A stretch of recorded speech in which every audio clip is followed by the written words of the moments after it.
काही दिवसापूर्वी पंढरपूर नगर परिषदेच्या माध्यमातून अनावश्यक अशा पद्धतीची करवाढ करण्यात आली। त्या अनुषंगाने गेल्या 6-7 दिवसापासून शहरामध्ये सर्व शहरवासियांच्या मनामध्ये खऱ्या अर्थाने एक रोष मोठ्या प्रमाणात तयार झाला।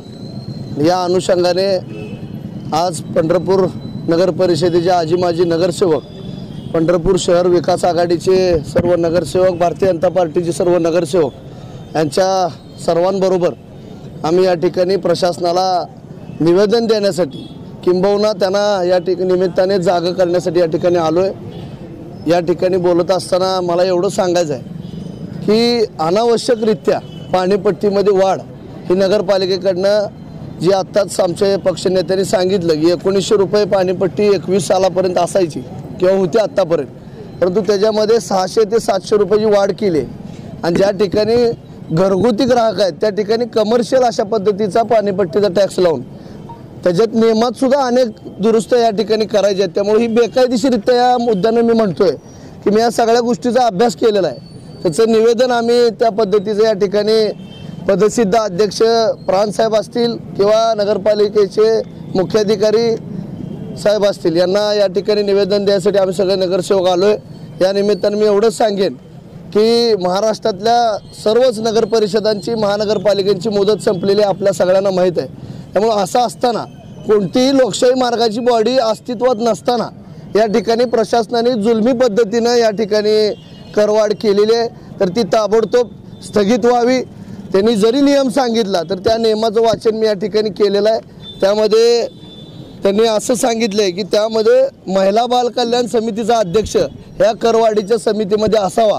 त्यामुळे कोणत्या पद्धतीची करवाढीची बॉडी अस्तित्वात आहे हेही आमच्या कोणाच्या निदर्शनास नाही किंवा नगरसेवकांना आजी माझी माहीत नाही।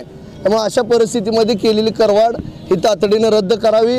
नुकतीच काही दिवसापूर्वी सातारा नगर परिषदेने सुद्धा अशा पद्धतीची करवाढ केली होती, त्याचंही मी या ठिकाणी पुरावा म्हणून या ठिकाणी मी आणलेला आहे। त्यामुळे त्यामध्ये त्यांनी एवढं सांगितलं आहे की या पद्धतीची बॉडी कुठलीही करवाढीची न्यायिक नसताना या ठिकाणी करवाढ केलेली आहे। त्यामुळे ताबडतोब सातारा नगर परिषदेने त्या करवाढीला स्थगिती दिलेली आहे आणि त्याच आधारावर आज सातारा हे काय महाराष्ट्रातलंच आहे, ते काय महाराष्ट्राच्या बाहेर नाही। त्यामुळं ह्या जिल्ह्याला वेगळा नाही, ह्या जिल्ह्याला वेगळा नाही असं न होता शासनाचाच एक भाग म्हणून नगरपालिकेने ताबडतोब ही करवाढ केलेली या ठिकाणी रद्द करावी, स्थगित करावी अशा पद्धतीचं निवेदन या ठिकाणी द्यायला आम्ही आलोय। ह्याच्यामध्ये कोणताही राजकारणाचा किंवा लोकप्रियतेचा विषय नसून हा सर्वसामान्य शहरवासियांच्या चुलीची निगडीत असलेला प्रश्न आहे। पुढे दुष्काळ सदृश परिस्थिती आहे आणि पाणी टंचाई आपल्याला जाणवणार आहे। त्यामुळे असं सगळं संकट शहरवासियांसमोर असताना करवाढीचं एक नव्यानं संकट आज नगर परिषद होऊ घातलेलं आहे। त्यामुळे तातडीनं या बाबतीतला निर्णय सीओ साहेब असतील, प्रांतसाहेब असतील त्यांनी घ्यावा आणि शासनाच्या बाबतीतली बॉडी अस्तित्वात नसतानाचा जो निर्णय आहे तो शासन स्तरावर आमचे नेते आदरणीय प्रशांतरावजी परिचारक साहेब यांच्या माध्यमातून आम्ही नगरविकास मंत्री असतील, मुख्यमंत्री असतील यांच्या समोर आणून तातडीनं या बाबतीतले आदेश जे काही प्रशासनाला इथं घेणं जड जात असेल, परंतु प्रशासनाला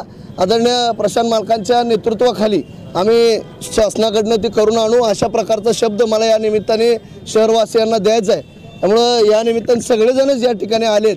त्यामुळं मला निश्चितपणाने खात्री आहे की या बाबतीतला गांभीर्याने विचार हे पंढरपूर नगर परिषदेचे प्रशासन अधिकारी हे करतील अशा प्रकारचा मला विश्वास आहे आणि यामध्ये जर काही बदल नाही झाला तर ह्याच्यापेक्षाही तीव्र आंदोलन आदरणीय प्रशांत मालकांच्या नेतृत्वाखाली पंढरपूर असेल किंवा जिल्हाधिकारी असेल त्यांच्या समोर तीव्र पद्धतीने करण्यात येईल अशा प्रकारचं मला या ठिकाणी सांगायचं। करवाढ हा विषय सर्वसामान्यांच्या शहरवासियांच्या निगडीत असलेला विषय आहे। त्यामुळे यातल्या कुठला विरोधी पक्ष सत्ताधारी म्हणण्यापेक्षा ही सर्वच पक्षांची जबाबदारी आहे। ही काय एकट्या कोणाही शहर विकास आघाडीची नाही किंवा विरोधी गटाची नाही। त्यामुळे सगळ्यांनी सामूहिकरित्या जर प्रयत्न केले तर निश्चितपणाने शासनाला या बाबतीतला निर्णय घ्यायला आम्ही भाग पाडू।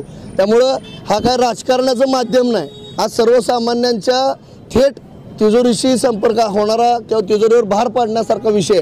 त्यामुळे निश्चित मला खात्री आहे सर्व पक्षांनी या बाबतीत जर लक्ष घालून आपल्या आपल्या पातळीवर जर प्रयत्न केले तर निश्चितपणे शहरवासियांना जी वाढीचं संकट आहे ते पूर्ण कमी होईल। मी आत्ताच म्हणलं की या बाबतीतलं निवेदन आम्ही दिल्यानंतर प्रशासनाला शासन पातळीवर जो काही निर्णय घ्यायचा आहे त्याच्यासाठी आदरणीय प्रशांत मालक असतील, आदरणीय समाधान दादा आमदार असतील, या दोघांच्याही माध्यमातून आपण सरकारला भाग पाडू.